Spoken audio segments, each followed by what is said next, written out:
نحمده ونصلي ونسلم على رسوله الكريم اما بعد فاعوذ بالله من الشیطان الرجیم بسم اللہ الرحمن الرحیم۔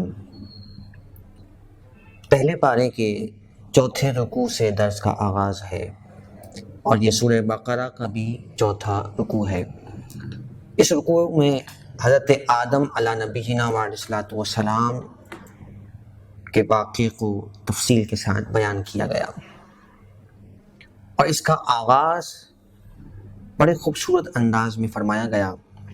فرمایا وَإِذْ قَالَ رَبُّكَ لِلْمَلَائِكَةِ، اور یاد کیجئے اے محبوب صلی اللہ علیہ وسلم جب آپ کے رب نے فرشتوں سے کہا۔ ہمارا یہ عقیدہ ہے کہ اللہ رب العالمین نے اپنے اذن سے نبی پاک علیہ السلام کو تمام کائنات کے علوم سے منور فرمایا اور کائنات کی ابتدا سے لے کر انتہا تک کے تمام معاملات کا علم اللہ رب العالمین نے پیارے آقا علیہ السلام کو عطا فرمایا، اور کئی روایات اس بات پر دلیل کے طور پر موجود ہیں۔ لیکن یہاں صرف اتنی بات قابل غور ہے کہ قرآن مجید فرقان حمید کا اسلوب بیان بھی ہمیں یہی بتاتا ہے، اور آغاز اس رکوع کا یوں فرمایا گیا کہ آپ یاد کیجئے جب آپ کے رب نے فرشتوں سے کہا۔ ہم جانتے ہیں کہ یہ انداز تکلم اس وقت اختیار کیا جاتا ہے جب کسی کو کوئی بات یاد دلائی جا رہی ہو، تو گویا کہ اس واقعے کا مشاہدہ پیارے آقا علیہ السلام نے فرمایا، اور وہ جو حدیث پاک نبی پاک علیہ السلام کی واضح اس مضمون پر موجود ہے۔ حضور علیہ السلام نے فرمایا کنتُ نبیا و آدم بین الروح والجسد، او کما قال علیہ السلام، کہ میں اس وقت بھی نبی تھا کہ جب آدم علی نبینا علیہ السلام روح اور جسم کے درمیان تھے، یعنی ابھی آپ کی تخلیق مکمل نہیں ہوئی تھی، اس سے پہلے ہی اللہ رب العالمین نے میرے نور کو پیدا فرما دیا تھا۔ تو اس انداز سے آقا علیہ السلام کو یہ واقعہ یاد دلایا گیا، اور آپ کے ذریعے سے قیامت تک کے لیے قرآن پڑھنے والوں کو اس واقعے کی تفصیل بیان کی گئی۔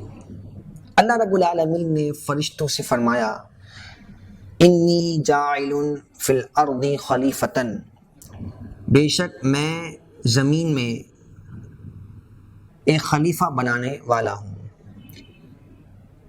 خلیفہ نائب اللہ رب العالمین نے حضرت آدم علیہ السلام کو مقرر فرمایا۔ یہ تو سارے ہی انبیاء اللہ رب العالمین کے زمین پر خلیفہ ہیں، نائب ہیں، اور اس کے احکامات کو نافذ کرنے کے لیے تشریف لاتے ہیں، جس طرح حضرت داؤد علیہ السلام کے متعلق قرآن مجید میں ہے یا داود انا جعلناک خلیفۃ فی الارض۔ تو یہ انبیاء کا منصب ہے کہ اللہ تبارک و تعالیٰ کے وہ زمین پر نائب ہوتے ہیں اور اس کے احکامات کو نافذ کرنے کا انہیں منصب عطا کیا جاتا ہے۔ تو جب اللہ رب العالمین نے فرشتوں سے اس بات کا ذکر فرمایا قالوا اتجعل فیہا من یفسد فیہا ویسفک الدماء، انہوں نے کہا کہ کیا تو اسے خلیفہ بنائے گا جو زمین میں فساد کرے گا اور خون بہائے گا۔ مفسرین فرماتے ہیں کہ فرشتوں نے لوح محفوظ میں اس بات کا مشاہدہ کر لیا تھا کہ کچھ انسان ایسے ہوں گے جو زمین میں فساد پھیلائیں گے اور خون خرابہ کریں گے، تو اس لیے انہوں نے یہ سوال قائم کیا، اور یہ سوال کرنا معاذ اللہ تبارک و تعالیٰ پر اعتراض کرنا مقصود نہیں تھا، بلکہ اس حکمت کو جاننا مقصود تھا کہ انسان کو یہ شرف کیوں دیا جا رہا ہے۔ اور وہ کہنے لگے وَنَحْنُ نُسَبِّحُ بِحَمْدِكَ، اور ہم تیری حمد کے ساتھ تسبیح کرتے ہیں، وَنُقَدِّسُ لَكَ، اور تیری پاکی بیان کرتے ہیں۔ یعنی ہم تیری پاکیزگی بیان کرتے ہیں، تیری حمد و ثنا کرتے ہیں، تیری تسبیحات پڑھتے ہیں، تو یہ عظیم منصب تو فرشتوں میں سے کسی کو ملنا چاہیے۔ قال انی اعلم ما لا تعلمون، فرمایا بے شک میں جانتا ہوں جو تم نہیں جانتے۔ یعنی اللہ تبارک و تعالیٰ کے علم میں یہ بات موجود ہے کہ انہی انسانوں میں سے کچھ معززین اور مقربین بھی ہوں گے کہ جو ان خرافات سے اور شر انگیزیوں سے محفوظ ہوں گے، جو حضرات انبیاء کرام علیہم السلام ہیں، اسی طرح اہل علم، علماء، اولیاء جو علم و عمل کے نور سے مزین ہیں، تو وہ ان شر انگیزیوں سے اور فسادات سے جن کا فرشتوں نے ذکر کیا اس سے محفوظ ہوں گے۔ پھر اللہ رب العالمین نے حضرت آدم علیہ السلام کی شان و عظمت کو ظاہر فرمایا اور انہیں فضائل و کمالات عطا فرمائے، انہیں علم عطا فرمایا۔ چنانچہ ذکر فرمایا گیا وَعَلَّمَ آدَمَ الْأَسْمَاءَ كُلَّهَا، اور اللہ تبارک و تعالیٰ نے حضرت آدم علیہ السلام کو تمام چیزوں کے نام سکھا دیے۔ ثُمَّ عَرَضَهُمْ عَلَى الْمَلَائِكَةِ، پھر ان چیزوں کو فرشتوں پر پیش کیا گیا۔ فَقَالَ أَنبِئُونِي بِأَسْمَاءِ هَؤُلَاءِ، مجھے ان چیزوں کے نام تو بتاؤ، ان کنتم صادقین، اگر تم سچے ہو، یعنی اگر تم اپنے آپ کو بہتر سمجھتے ہو تو پھر ان چیزوں کے نام تم ذرا بتاؤ جو حضرت آدم علیہ السلام کو علم دیا گیا۔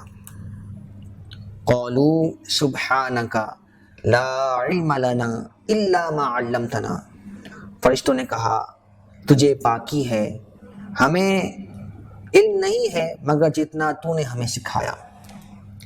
یہاں فرشتوں نے اپنے عجز کا اظہار کیا کہ مولا جتنا تو نے ہمیں سکھایا ہے اتنا ہم جانتے ہیں، ان چیزوں کے نام ہم نہیں جانتے۔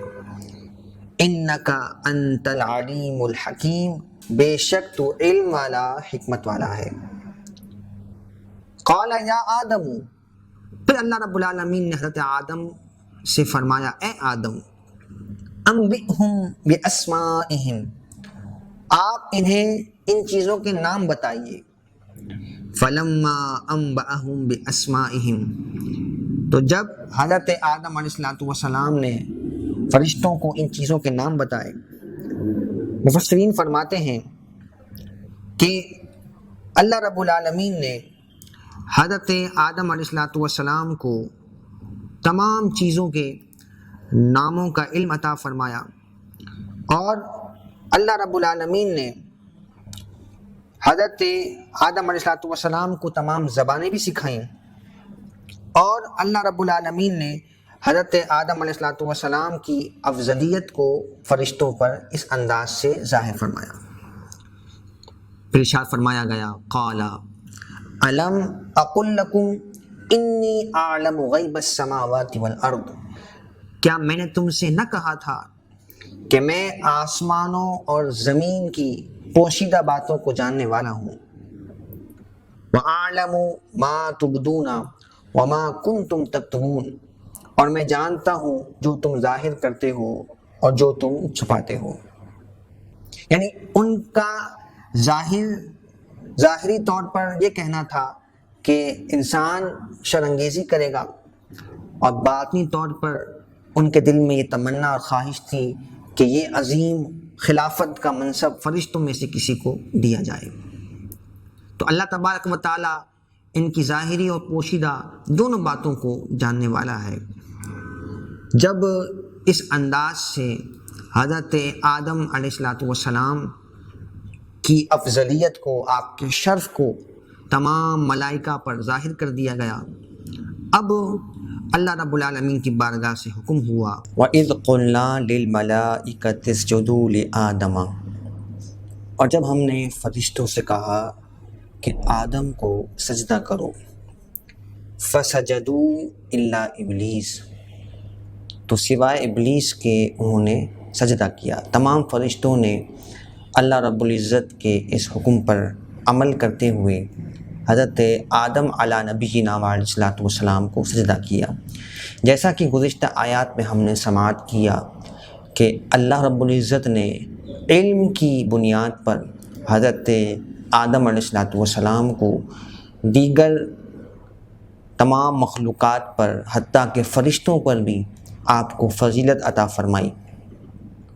تو اسی فضیلت کی بنیاد پر ان کے اعزاز کو ظاہر کرنے کے لیے اللہ رب العالمین نے انہیں مسجود ملائکہ بنایا، یعنی فرشتوں نے آپ کو سجدہ کیا۔ مفسرین فرماتے ہیں کہ سب سے پہلے سجدہ کرنے والوں میں حضرت سیدنا جبریل امین علیہ السلام تھے، پھر حسب مراتب مختلف فرشتوں نے سجدہ کیا، اور پھر سارے کے سارے فرشتے انہوں نے حضرت آدم علیہ السلام کے لیے سجدہ کیا، اور یہ سجدہ کئی سو سالوں پر مشتمل تھا۔ فرشتے اللہ کی مخلوق ہیں اور عبادت میں ہی ہر وقت مگن رہتے ہیں۔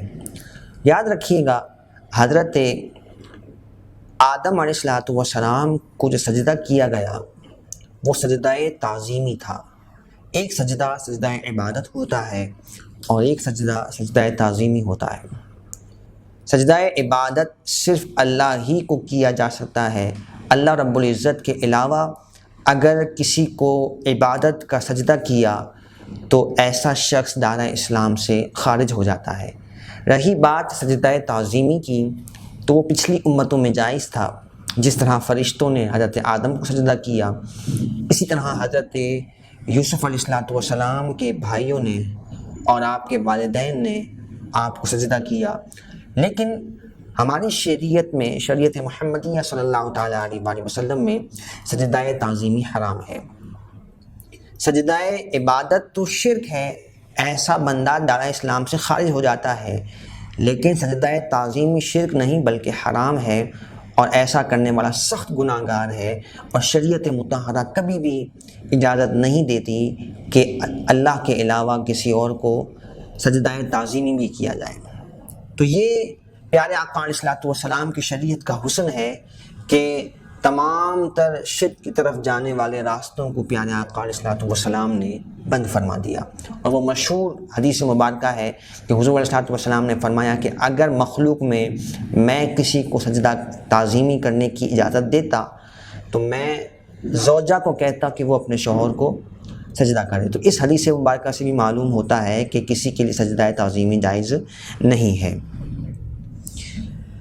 پھر فرمایا کہ تمام فرشتوں نے سجدہ کیا سوائے ابلیس کے۔ ابلیس جو ہے وہ اپنی خلقت کے اعتبار سے جن تھا، لیکن ہر وقت فرشتوں کی جھرمٹ میں رہتا تھا، اور عبادت میں ایسا اسے کمال حاصل تھا کہ فرشتوں کا وہ استاد ٹھہرا، اور علم بھی اس کے پاس بے پناہ تھا۔ لیکن عبادت میں تو پورا تھا، لیکن جب نبی کی تعظیم کا اسے حکم دیا گیا تو وہ اس سے روگردانی کر گیا، اور ہمیشہ کے لیے لعنت کا طوق اس نے اپنے گلے میں باندھ لیا۔ تو اللہ والوں کی تعظیم کا حکم اللہ رب العزت خود دیتا ہے، تو جو اہل اللہ کی تعظیم کا منکر ہو جاتا ہے تو اسی طرح وہ ذلیل و رسوا ہو جاتا ہے۔ اور اس نے، قرآن کہتا ہے، ابا واستکبرا، انکار کیا اور تکبر کیا، وکان من الکافرین، اور وہ کافروں میں سے تھا۔ تو ہمیشہ کے لیے اس کے سارے اعزاز اور منصب جو اسے حاصل تھے وہ اس سے چھین لیے گئے، اور وہ راندۂ درگاہ ہو گیا۔ پھر اس کے بعد حضرت آدم علی نبینا علیہ السلام کو اللہ رب العزت نے جنت میں سکونت عطا فرمائی، اور ارشاد فرمایا وَقُلْنَا یا آدم اسکن انت وزوجک الجنہ، اور ہم نے فرمایا کہ اے آدم، آپ اور آپ کی زوجہ جنت میں رہیں، وَكُلَا مِنْهَا رَغَدًا حَيْثُ شِئْتُمَا، اور آپ دونوں کھائیے اس جنت سے بلا روک ٹوک جہاں سے آپ چاہیں۔ تو جنت کی تمام نعمتیں سیدنا آدم علیہ السلام اور آپ کی زوجہ بی بی حوا رضی اللہ تعالی عنہا کے لیے ان کی اجازت فراہم کی گئی، لیکن ایک درخت کے پھل کھانے سے آپ کو منع کیا گیا، جس کا ذکر آیت کے اگلے حصے میں فرمایا گیا۔ فرمایا وَلَا تَقْرَبَا هَٰذِهِ الشَّجَرَةَ، آپ دونوں اس درخت کے قریب نہ جائیں، فَتَكُونَا مِنَ الظَّالِمِينَ، کہ آپ ہو جائیں حد سے بڑھنے والوں میں سے۔ تو یہ شجر، یہ درخت کون سا تھا؟ مفسرین کے اس میں مختلف اقوال ہیں۔ بعض نے فرمایا کہ وہ گندم کا درخت تھا، اور بعض نے کہا کہ وہ انگور کا درخت تھا، اور جنہوں نے کہا کہ انگور کا درخت تھا اور جنہوں نے کہا کہ گندم کا درخت تھا، تو گندم اس قول کے مطابق جنت میں گویا درختوں میں پیدا ہوتی ہے، جس طرح ہمارے یہاں فصلوں میں اس کی پیداوار ہوتی ہے، لیکن جنت کے معاملات چونکہ جداگانہ ہیں، تو حضرت آدم اور بی بی حوا رضی اللہ تعالیٰ عنہا کو اس کے کھانے سے منع فرمایا گیا۔ یہ اللہ تبارک و تعالیٰ کی مشیت اور اس کے فیصلے تھے کہ اس نے یہ تمام چیزیں آپ پر اور آپ کی زوجہ پر مقرر فرمائیں۔ قرآن کہتا ہے فَأَزَلَّهُمَا الشَّيْطَانُ عَنْهَا، تو شیطان نے ان دونوں کو اس سے یعنی جنت سے لغزش دی، یعنی وہ بہکانے کے لیے جنت میں کسی طرح سے داخل ہوا، اور اس نے حضرت آدم اور بی بی حوا کے سامنے قسمیں اٹھا اٹھا کر کہا کہ میں تمہارا خیر خواہ ہوں، اور میں اللہ کی قسم اٹھا کر کہتا ہوں کہ میں اچھے ارادے سے آیا ہوں۔ تو حضرت آدم اللہ کے نیک بندے ہیں، آپ نے یہ خیال کیا کہ اللہ کا نام لے کر بھی بھلا کوئی جھوٹ بول سکتا ہے، قسم اٹھا کر بھی غلط بیانی کر سکتا ہے؟ تو جو شخص خود پارسا ہو تو وہ سامنے والے کو بھی متقی سمجھتا ہے یا اس کی بات کو بھی سچ مان لیتا ہے۔ تو آپ نے اس کے قسم کے الفاظ پر اس کی بات کا یقین کر لیا، اور پہلے بی بی حوا کو اس نے کھلایا، پھر حضرت آدم نے بھی اس کو تناول فرما لیا۔ اور مفسرین فرماتے ہیں کہ یہ جو آپ کی خطا ہے، خطا اجتہادی تھی۔ خطا اجتہادی اس طرح تھی کہ آپ نے یہ خیال کیا کہ اس سے جو مجھے ممانعت فرمائی گئی ہے وہ مکروہ ہے، تنزیہی ہے۔ مکروہ تنزیہی گناہ نہیں ہوتا، لیکن حقیقت میں وہ مکروہ تحریمی تھا، اور آپ کو اس سے کھانے سے منع کیا گیا تھا۔ تو آپ کا یہ اجتہادی فیصلہ تھا، اور مجتہد اجتہاد میں اگر خطا کر جائے تو یہ گناہ نہیں ہوتا۔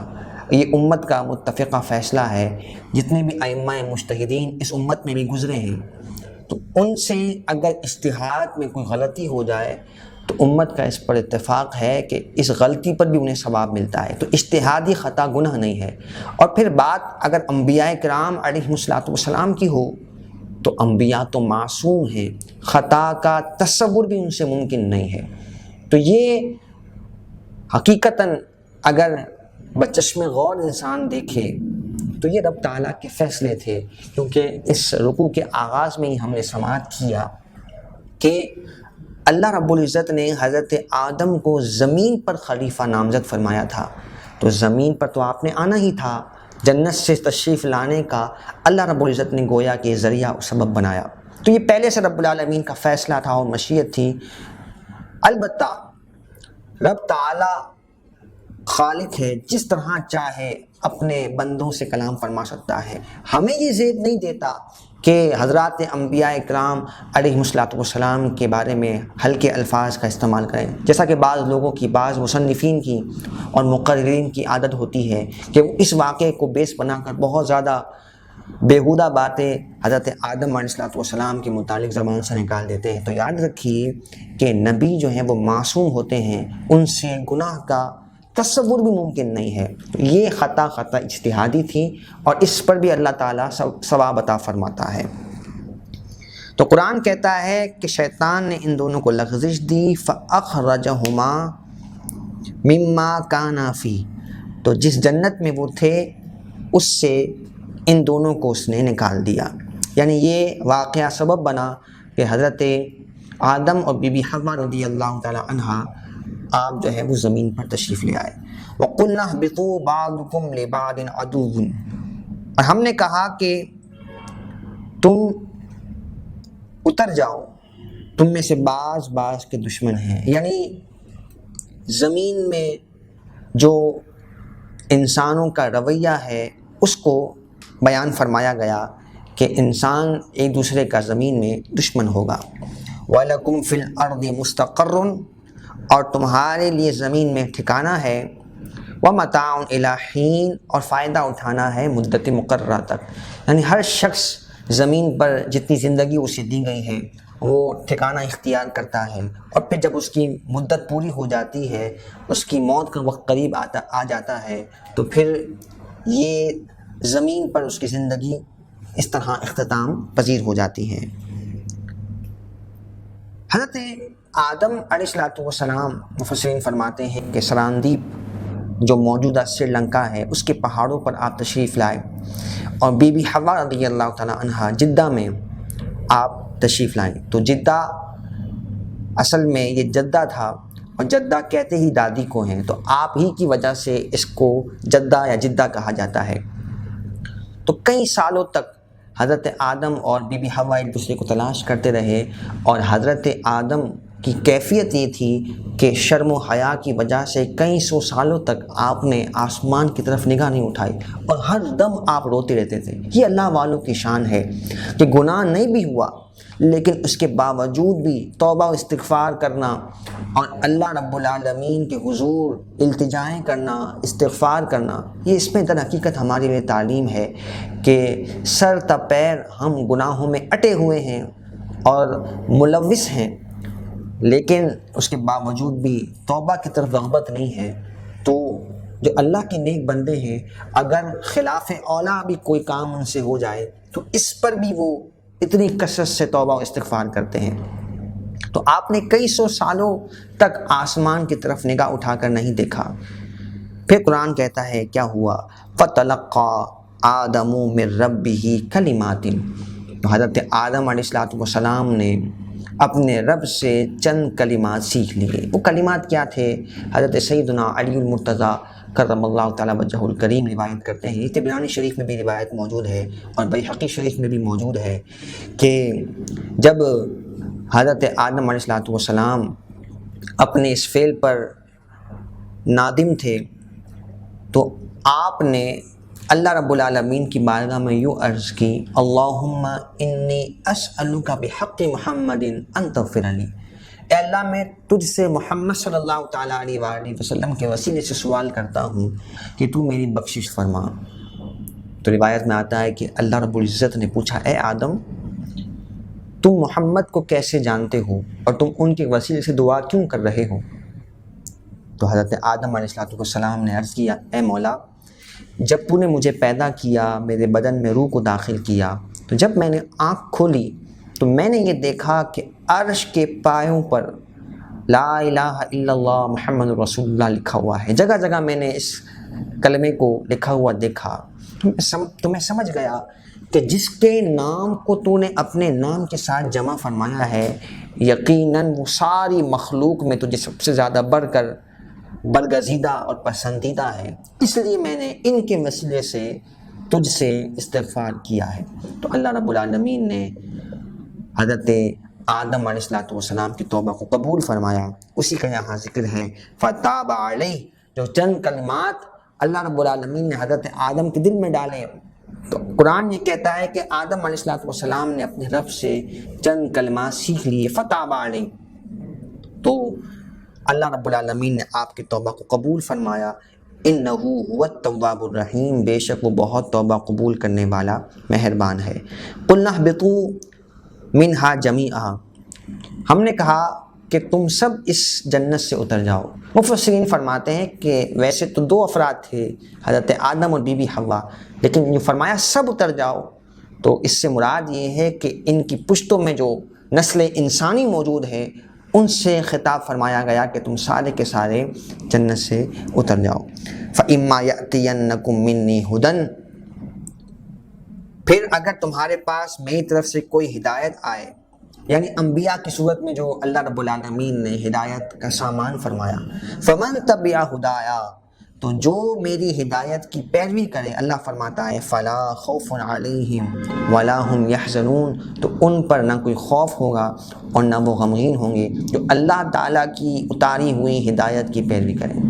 تو اللہ تبارک و تعالیٰ نے حضرت آدم اور بی بی حوا پر کرم فرمایا اور حضرت آدم کو اللہ رب العزت نے اپنا نائب اور خلیفہ بنا کر زمین پر اس طرح نامزد فرمایا۔ اور پھر 9 ذی الحجہ یوم عرفہ میدان عرفات میں حضرت آدم اور بی بی حوا رضی اللہ تعالیٰ عنہا کی ملاقات ہوئی، اسی وجہ سے اس کو میدان عرفات کہتے ہیں، یعنی ملاقات اور پہچان کی جگہ، پہچان کا میدان، اور اسی مناسبت سے یوم عرفہ کو یوم عرفہ کہا جاتا ہے۔